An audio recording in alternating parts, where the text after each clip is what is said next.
IVM.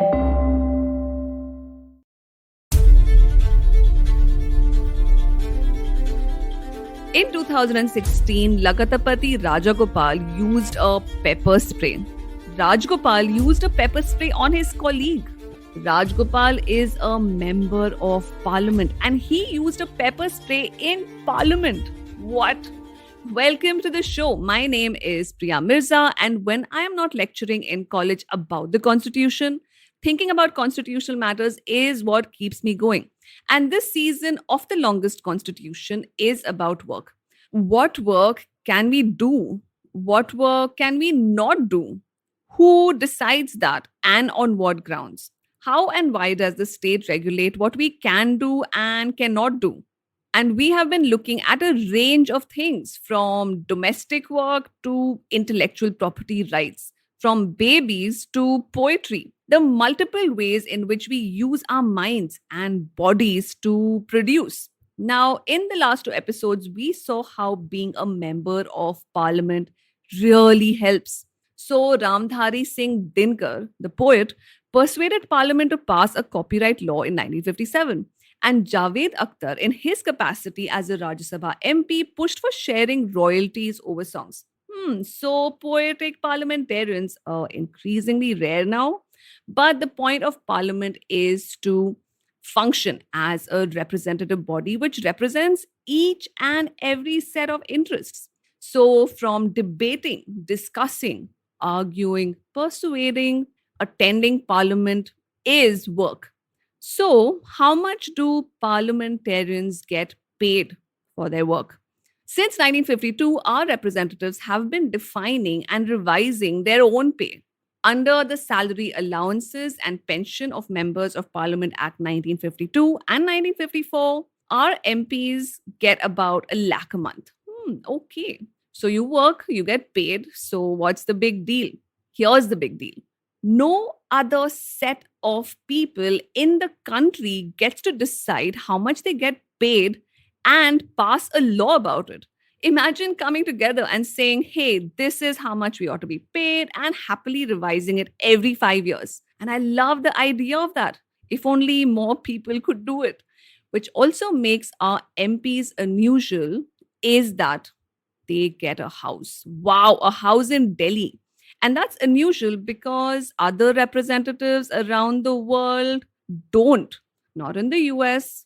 In the UK, MPs get a house allowance if they're not from London.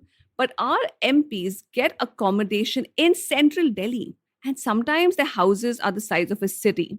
That explains why they don't know. They have no idea how the rest of us struggle to rent a house in Delhi or Bombay or anywhere. Wow. So, not only do parliamentarians fix their own salaries for their labor, they decide what other people get to do and not to do as well. Anyway, so being an MP helps generally. Our first story today is about Inspector Mahila Ravina.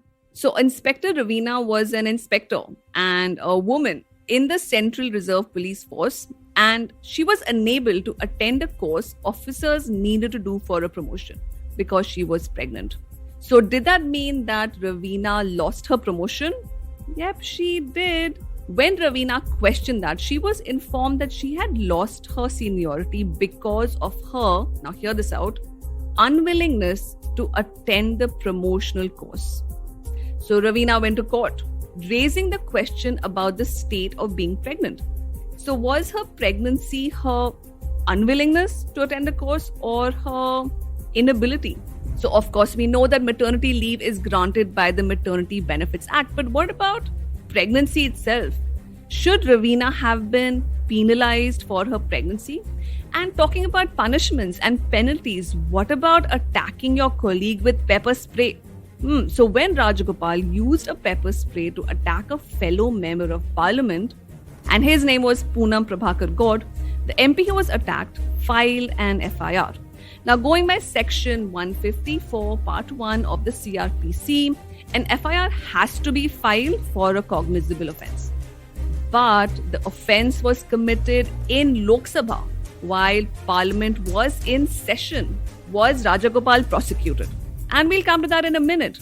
So, under Article 105 of the Constitution, parliamentarians have immunity. Not immunity from coronavirus, but immunity from criminal and civil prosecutions. What? Whatever for? A little bit of history now. This convention stems from the British Parliament, where the king or queen would arrest or charge parliamentarians for their own political moves, and this immunity protected them from that.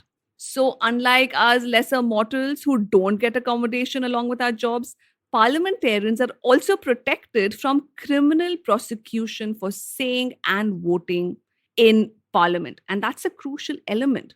And we will come back to this in a little bit.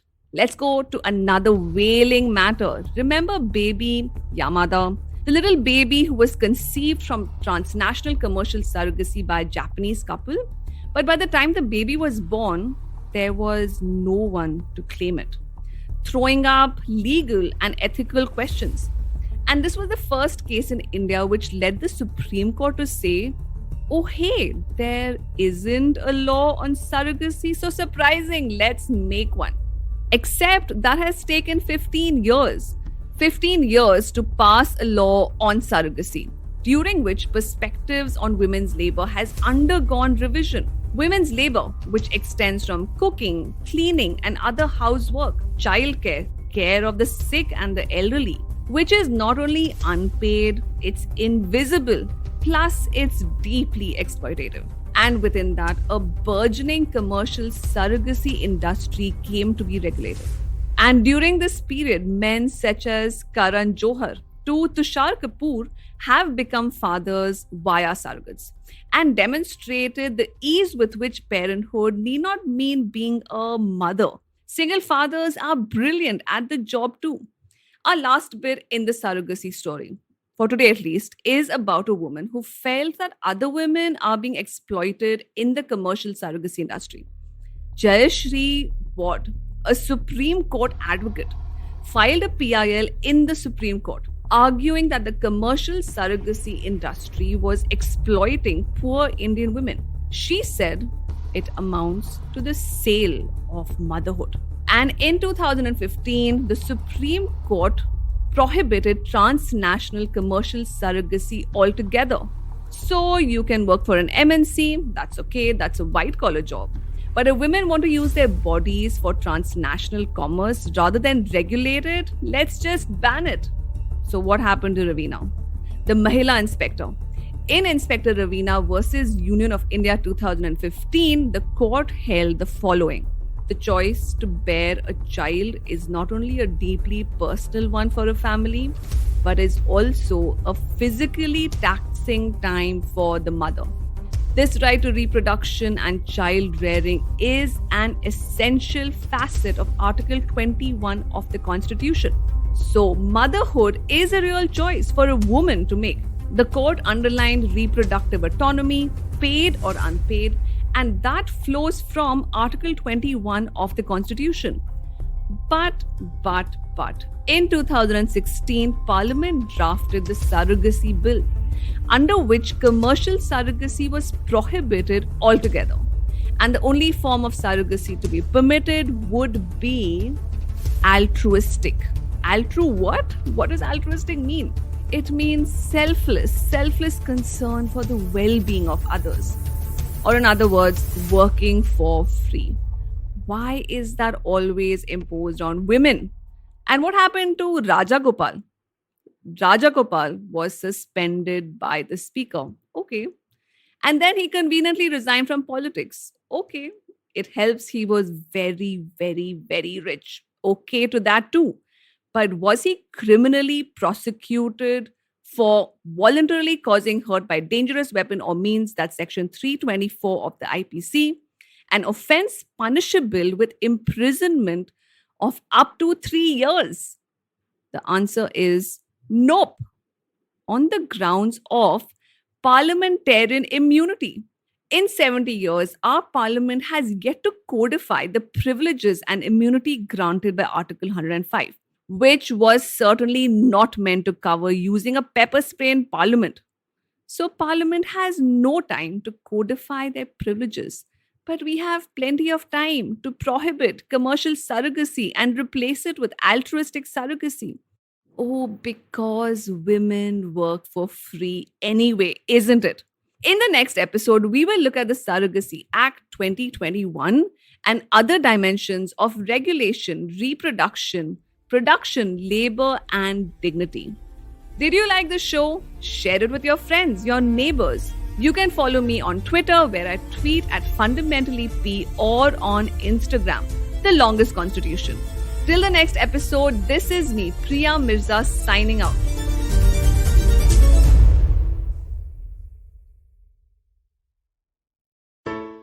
Hey everybody, it's been another great week on the IVM Podcast Network. On Think Fast, Varun and Sujita talk about two growing categories, mental health and pets. They give us a rundown on why mental health apps have seen a rise, especially as a result of the lockdown. They also analyze the significant growth in the pets category of consumer goods. We often feel that we don't get paid enough for what we do. Join Chetna on Say No to Drama as she talks about self-worth. On Big Talk About Tiny Humans, Dr. Meghna and Devi Shobha discuss why feminism is a dirty word and why people find this term problematic. Sudisha and Arushi from All Things Policy talk about how the Indian economy pointed towards a 30% decline since 2016 in the number of employed young adults. And on The Longest Constitution, Priya looks at the long history of how laws on property are biased against women and how women have fought back to challenge these laws. Do follow us on social media. We're IVM Podcast on Twitter, Facebook, Instagram, and LinkedIn. And remember, if you enjoyed this show or any of our shows for that matter, please do tell a friend. Word of mouth really does help us. And also, please, a rating if you could. That is also extremely helpful to us. And remember, we're also on YouTube. You can check out ivmpodcast.com/YouTube to get a list of the different channels that we operate on YouTube. And finally, we'd like to thank our sponsors this week, SBI Life Insurance, Bank of Baroda, India Water Portal, and Max Life Insurance. Namaste, this is Cyrus Brocha. I am part of the government cancel culture program to remove rubbish off all the different streams available. So what we have is all the collected rubbish we put together on our show. It's called Cyrus Says. It's on IVM Podcast. You have to watch it and listen to it. It's on our app. It's on our website. It's on the YouTube channel. It's on Facebook. There are many different ways. Don't bother me and ask me how. You have to find out. We talk to different personalities. Many of them are known. Some are just people we meet downstairs and invite them up for chai. But the point is, it's fun and it's very therapeutic. So please join in and listen to Cyrus Says.